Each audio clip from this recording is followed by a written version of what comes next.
On a warm October morning in 1983, a soil scientist named Dr. Sarah Chen pulled her truck off a county road outside Anadarko, Oklahoma, stepped out into the red dirt and looked at a piece of paper that made no sense. She checked the field number against her sample log, checked it again, looked up at the field in front of her, flat and quiet and unremarkable from the road, then looked back at the numbers. 4.8% organic matter. The county average was 1.6. Topsoil depth nearly 6 inches across the entire field, measured at 2 inches 12 years earlier, in the places it had existed at all. Microbial activity, the highest reading she had recorded anywhere in 2 years of statewide testing across Oklahoma. Water infiltration rate, 3 times the county norm. Dr. Chen had been hired by the Oklahoma Cooperative Extension Service to survey soil health across southwest Oklahoma as part of a new research initiative. She had tested good ground and bad ground, ancient prairie and exhausted farmland. She had a reliable sense after 2 years of this work of what healthy soil looked like in a lab report and what damaged soil looked like. These numbers looked like neither. These numbers looked like something she had never seen in this state. She drove to the farmhouse at the end of the dirt lane and knocked on the door. The man who answered was 38 years old, muddy boots, quiet eyes, the kind of face that had spent years outdoors and stopped being surprised by weather or discomfort. His name was Curtis Wade. Dr. Chen spread the lab reports on the tailgate of her truck and said something that no one in Caddo County had ever said about this particular ground. "This can't be right. This soil is better than anything I've tested in the state." Curtis Wade looked at the numbers, then he looked at the field. Then he smiled the slow smile of a man who has been carrying something heavy for a long time and has just been given permission to set it down. He had been waiting 12 years to hear someone say that. 12 years earlier, every single person in this county had told him something very different about this same ground. "That soil is dead, nothing will ever grow there again, you just wasted $8,000 on a grave." Let me take you back to where this story actually begins. Curtis Wade was born in 1945 in Caddo County, Oklahoma. His father ran a dry goods store in Anadarko and had no interest in farming. But Curtis spent every summer of his childhood on his grandfather's farm outside Binger, 40 miles to the northeast, and those summers shaped everything that came after. His grandfather's name was Elton Wade. Elton had farmed 80 acres of red clay and wheat ground since 1932 through the Dust Bowl and the Depression and the war years and the post-war boom. He farmed it differently than almost everyone around him. He didn't read the extension bulletins promoting new synthetic fertilizers. He didn't attend the equipment shows in Oklahoma City. He talked to his dirt. Not in a way that made his neighbors uncomfortable. In the quiet, private way a man talks to something he genuinely respects.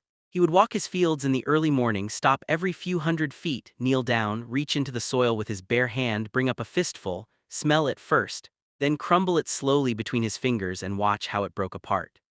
He explained it to Curtis when the boy was 9 years old, kneeling beside him in the south field on a June morning. "You see how this crumbles? That's life in there. Worms, roots, fungi all working together. When soil crumbles like cake, it's healthy. When it clumps like wet concrete, something is wrong with the drainage. And when it turns to powder and blows out of your hand, the soil is telling you something serious. It's been abandoned. Someone took from it for years and never gave anything back." Curtis was 9 and didn't fully understand, but he remembered. Children always remember the things adults say when they are speaking to themselves as much as to the child. Elton died in 1969 while Curtis was in Vietnam. The 80 acres passed to Curtis's uncle Raymond, who had left Oklahoma for Tulsa years earlier and wanted nothing to do with farming. Raymond leased it to a corporate grain operation within 3 months and moved on. By the time Curtis came home in March of 1970, strangers were working his grandfather's ground with heavy equipment and chemical inputs, and nobody was stopping to kneel in the soil and listen to what it was saying. Curtis came home with a Purple Heart, a damaged left knee, and $6,200 in savings from 2 years of combat pay he had never had occasion to spend.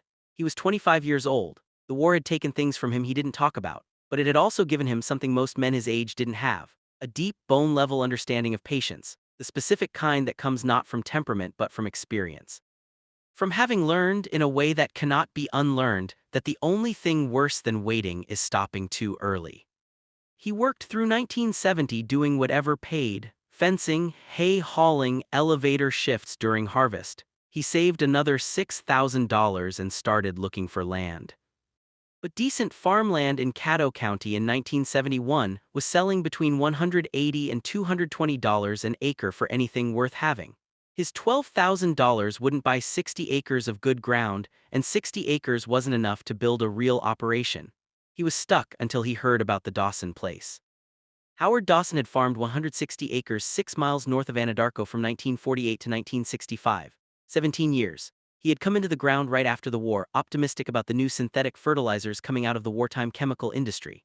He farmed hard, wheat every year on the same ground, no rotation, no cover crops, no rest. The nitrogen kept the yields up through the 1950s, masking what was happening underneath. What was happening underneath was that Howard was mining his soil, converting the centuries of accumulated carbon and biology and structure into bushels of wheat without putting anything back. By 1962, the collapse was beginning. Yields dropped. Howard pushed more fertilizer. Yields dropped further. By 1965, his wheat was making 12 bushels an acre on ground that should have made 30, less than half the county average. The soil was so structurally compromised it couldn't hold water, couldn't support root systems, couldn't cycle nutrients regardless of what was applied to the surface. Howard gave up, moved to Oklahoma City, signed the farm back to the bank. For 6 years after that, the Dawson place sat empty and unmanaged. The topsoil, already thin from years of erosion, continued washing away in spring rains. The organic matter dropped toward zero. The surface hardened into a crust that shed water rather than absorbing it, which accelerated erosion, which thinned the topsoil further, a downward spiral with no bottom in sight. The county soil survey reclassified it as severely degraded. The bank listed it at $50 an acre, $8,000 for 160 acres, and ran the listing for months. Not a single farmer made an offer.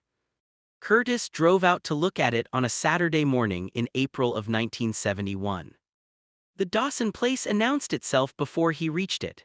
Where neighboring fields had the dark, muted tones of worked ground with some residual organic matter, the Dawson fields were lighter, almost gray in places, the color of ground stripped down to subsoil. Curtis walked out into the field. The surface was hard-packed and cracked, a pattern of fine fractures running in every direction. Weeds had taken hold in the gaps. In several places along the slight slope, the topsoil was entirely gone, pale gray-red subsoil exposed like bone through skin. He knelt where the topsoil was still present, maybe 2 inches deep, and grabbed a handful. It didn't crumble like cake, it didn't clump like concrete. It turned to powder in his palm, and the April wind took it. By Elton's definition, this soil was already gone. Curtis stood there for a long time. Any reasonable person would have gotten back in their truck. But Curtis didn't stand up yet. He walked to the edges of the field, to the fence lines where Howard's plow had never reached, where the only thing that had happened for decades was the quiet, uninterrupted growth of native grasses and wildflowers. In a strip 3 feet wide along the fence line, he found something completely different. Darker soil, softer ground. When he pushed his boot into it, it gave instead of resisting. He reached in with his bare hand and brought up a fistful. He crumbled it slowly between his fingers. Like cake. 6 feet from the gray powder of Howard's dead field, the same ground was alive. Same soil, same rainfall, same climate. But on one side of that invisible line, decades of extraction and compaction had destroyed the biology. On the other side, decades of undisturbed native root systems had been quietly building it. Curtis dug down with his pocketknife to see how deep it went. 6 inches. Rich, dark, biologically active ground, sitting right next to the gray wasteland of the dead field like a before and after photograph that nobody had bothered to read. His grandfather's voice came back to him, not as a memory exactly, more like understanding arriving in words he already knew. The soil isn't dead, it's sleeping. Howard beat it down and starved it, but he didn't kill the potential. He just killed the expression of it. The biology is still here, waiting at the margins. Roots and cover and rest and time, that's all it needs. Every farmer who had driven out to look at the Dawson place had looked at the fields. Curtis had looked at the fence lines. and the fence lines told him that this ground could come back. He drove to the First National Bank of Anadarko on Monday morning. Phil Mercer was the loan officer, careful man, well-dressed, the particular kind of confidence that comes from having been right about agricultural land values in the same county for 20 years. Curtis told him he wanted to buy the Dawson place. Phil looked at him across the desk. "Curtis, you know what that land is. Howard Dawson farmed every bit of life out of it. The county has it classified as severely degraded. I could plant a dollar bill out there and it wouldn't grow a penny." "I know what the county says." "I knew your grandfather, Elton, was one of the finest farmers in this part of Oklahoma, but even Elton couldn't have fixed the Dawson place. That biology is gone." "How much?" $50 an acre, $8,000 total, and honestly that's generous. I'd take less if someone would just get it off our books." "I'll take it, $8,000 cash today." A silence that lasted several seconds. "You're serious?" "I'm serious." Phil processed the paperwork. When Curtis signed the deed, the banker shook his hand and said what he genuinely believed. "I hope you understand what you've bought. That is the worst 160 acres in this county. Every experienced farmer here has looked at that ground and walked away. I just want you to know what you're getting into." Curtis folded the deed and put it in his jacket. He had $4,200 left to his name. He walked out into the April morning. "Now let me tell you about the first year, because this is where most men would have broken." Curtis did not plant a cash crop in 1971, not one single acre. In a county where every farmer planted every field every season because every unplanted dollar was a borrowed one, Curtis Wade looked at his 160 acres of dead ground and planted something nobody could sell. He seeded the entire farm with a cover crop mixture: crimson clover, hairy vetch, cereal rye, the same species his grandfather had planted on the undisturbed margins of his farm in Binger, the same roots he had seen building living soil at the Dawson fence lines. He broadcast the seed by hand across the fields too compacted for a drill to penetrate, worked it in with a borrowed disc on the flatter ground, and then did something that caused genuine confusion among his neighbors. He left it alone. He didn't plow it under, he didn't spray it. He let it grow through the spring and summer, let it die back in the fall heat, let the residue lie on the surface through winter, decomposing slowly, feeding what little biology remained in the soil beneath. He let the roots work through the compacted layers, creating channels for air and water that nothing else could have made. He let the legumes fix nitrogen from the atmosphere and deposit it in nodules along their roots, building a slow-release fertility bank that no synthetic product could replicate. Then in spring 1972, he planted another round. Word reached the diner in Anadarko within 2 weeks. "That Wade boy bought the Dawson place and he's growing weeds on purpose. He spent all his savings on dead ground and now he's farming clover on it. Might as well be farming prayers. Must have come home from Vietnam with something loose." Phil Mercer drove out in October of 1971, saw 160 acres of clover and rye swaying in the fall wind, and drove back to town without stopping. He mentioned at the bank the next morning that the Wade situation was going about as expected. Curtis heard all of it. He was working winter shifts at the grain elevator north of Anadarko to keep himself fed, because the cover crops were consuming what little money remained and producing nothing he could sell.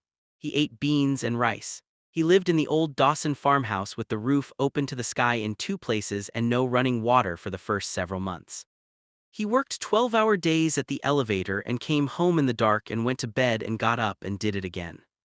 Some nights he sat on the porch in the cold with a cup of bad coffee, and the doubt came in the way cold air comes through gaps in old wood, quietly, steadily, finding the places where certainty was thin.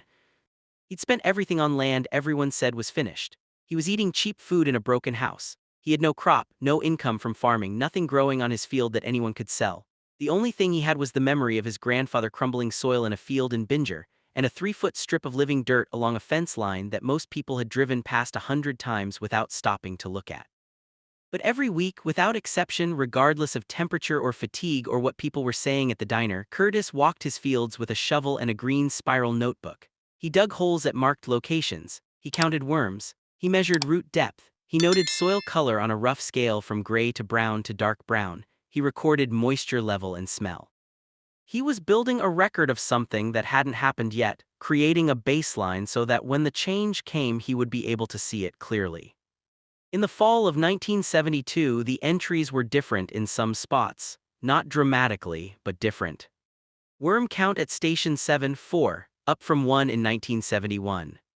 Soil color at Station 3, shifting from gray toward brown in the top inch. Cover crop roots reaching 4 inches in a location where compaction had stopped them at 2 the year before. When Curtis grabbed a handful from the spots where the cover crops had been thickest, it didn't blow away. It held together, barely, but it held. He underlined that entry twice. Year 3, 1973 was the hardest. The money was nearly gone. He considered seriously more than once whether he had made a mistake so large that patients couldn't fix it. But the cover crop program was the one thing he would not compromise, because it was not a strategy he was testing. It was the only path that led somewhere other than the direction the Dawson place had already been heading. In spring 1974, 3 full years after he had bought the property, Curtis planted his first cash crop. 40 acres of winter wheat. On the ground that had received the heaviest cover cropping, the location where his notebook showed the most biological improvement. The other 120 acres stayed in cover for another season. His neighbor's wheat was knee-high when Curtis's was ankle-high. Phil Mercer drove past in June, noted the thin stand, and reported at the diner that the Dawson place was still producing nothing of consequence, as expected. But Curtis wasn't looking at the height of the stand. He was watching the soil surface after rain. He was watching the color of the leaves and the strength of the stems. He was watching the ground beneath the crop more carefully than the crop itself. Harvest came in August of 1974. Curtis's 40 acres made 24 bushels per acre. The county average that year was 28, below average, still behind his neighbors with their fertilizer programs and their properly structured soil. But 3 years earlier, that same ground under Howard Dawson's management had made 12 bushels per acre, with fertilizer, with everything Howard had thrown at it. Curtis had doubled the yield, with nothing, no synthetic inputs of any kind, no purchased fertility, just cover crops and time and the slow, patient restoration of something everyone had agreed was permanently destroyed. He netted $4,200 from that first harvest, not enough to live on comfortably, enough to prove the soil was responding, enough to know that the fence line had told him the truth. Now let me tell you about the years between 1974 and 1983. This is where patience stops being a philosophy and becomes something that compounds quietly and unstoppably. He didn't rush. He could have pushed more acres into production faster. He chose not to. Each year he moved a measured portion of ground from cover into cash crops, never more than the soil could support at that stage of recovery. He diversified the rotation as the soil improved. Grain sorghum on the ground that had been in the program 4 years. Soybeans on 6-year ground once the nitrogen levels justified a legume cash crop. The rotation became a moving system across the farm, each crop contributing something different to the biology beneath it. He never used synthetic fertilizer, not a pound, not once. Everything the soil needed came from the biological system he was building: nitrogen from the legumes, carbon from decomposing residue, phosphorus made available by mycorrhizal fungi reestablishing in the improving soil. The biology did the work. Curtis's job was to protect it and give it time. The yields climbed every year with the steady consistency of a system that is actually working. Year 5 after that first harvest, his wheat averaged 28 bushels, county average. Year 7, 34 bushels, above average. Year 9, 1983, 38 bushels per acre, the highest recorded dryland wheat yield in Caddo County that season. His neighbors operating with full commercial fertility programs costing $200 per acre were averaging 30. The conversations changed. What are you putting on that ground? Nothing that comes in a bag. Nobody runs those yields without nitrogen. What's your program? Cover crops, rotation, 12 years of leaving the biology alone long enough to let it work. That's not possible. You can't out-yield a commercial fertility program with cover crops and patience. I'm not out-yielding your fertility program. I'm using the fertility that was always in the soil. I just stopped destroying it long enough for it to show up. Phil Mercer drove out one morning in the spring of 1980. 9 years removed from the day Curtis had signed the deed in his office. He looked different than he had that day, less certain. The agricultural economy was beginning to show the stress fractures that would become the full crisis of the early 1980s, and some of the loans on his books were starting to look less solid than they had when they were written. He stood at the edge of Curtis's field without speaking for a long time, looked at the soil surface, dark and structured in a way the Dawson place had never been in its recorded history, looked at the wheat coming up strong and even. Then he said what he had driven out to say. "Curtis, I owe you an apology. I told you that ground was dead. I told you you'd bought a problem. I told you even a farmer as skilled as your grandfather couldn't have fixed it. I was wrong about all of it. You weren't the only one. I know, but I said it with the authority of the bank behind me, and that carries weight. I want you to know I was wrong." "How did you know it would come back?" Phil asked. "When everyone who looked at it said it was finished, how did you know?" "My grandfather taught me what to look for. He said soil isn't something you use up, it's alive, and anything alive can heal if you give it what it needs and the patience to do it in its own time." Phil looked at the field for a long time. Elton was a remarkable man. He'd have liked to see this. Then October 1983, Dr. Sarah Chen, the lab reports on the tailgate, the numbers that didn't make sense until they made complete sense. She spent 3 days on the Dawson place. She pulled cores from every corner of the property. She documented the rotation records, the cover crop species, the complete absence of synthetic inputs going back to 1971. She photographed the fence-line soil beside the field soil, the same visual evidence Curtis had read 12 years earlier, now serving as a scientific demonstration of what biological restoration actually looked like at the boundary between managed and unmanaged ground. She interviewed Curtis for hours. He explained his methodology in the language his grandfather had given him rather than the language of agronomy. She translated it carefully into both. The paper she published the following year in a peer-reviewed soil science journal was 34 pages long and built almost entirely around what had happened on 160 acres north of Anadarko that every farmer in Caddo County had been certain was permanently finished. It was cited by researchers at 6 universities in the first 3 years after publication.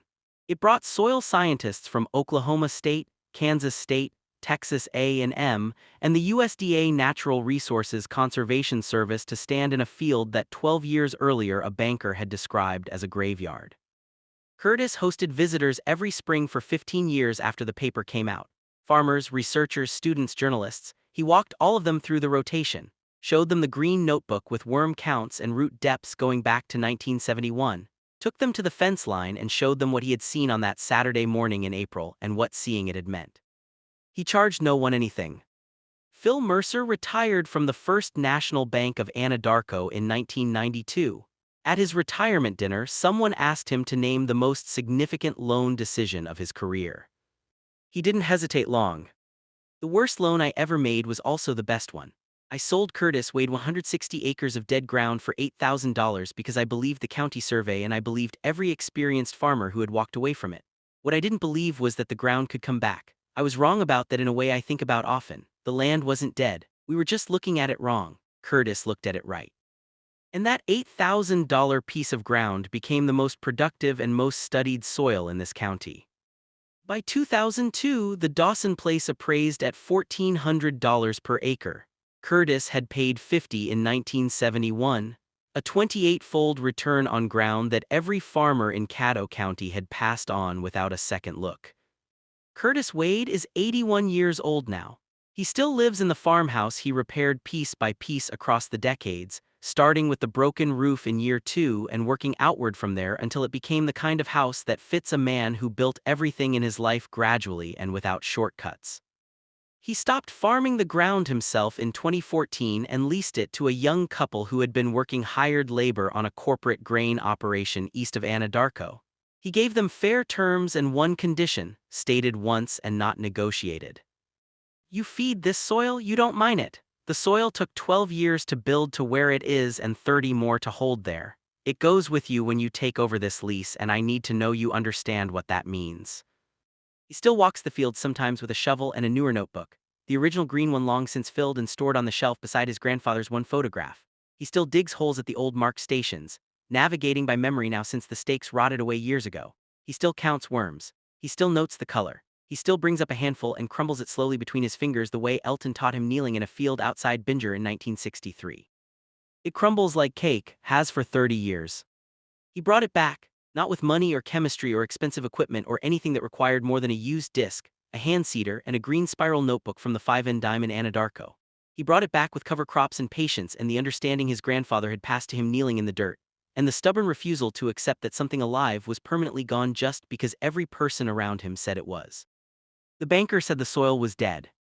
The county survey said the soil was dead. Every experienced farmer in Caddo County looked at it and walked away.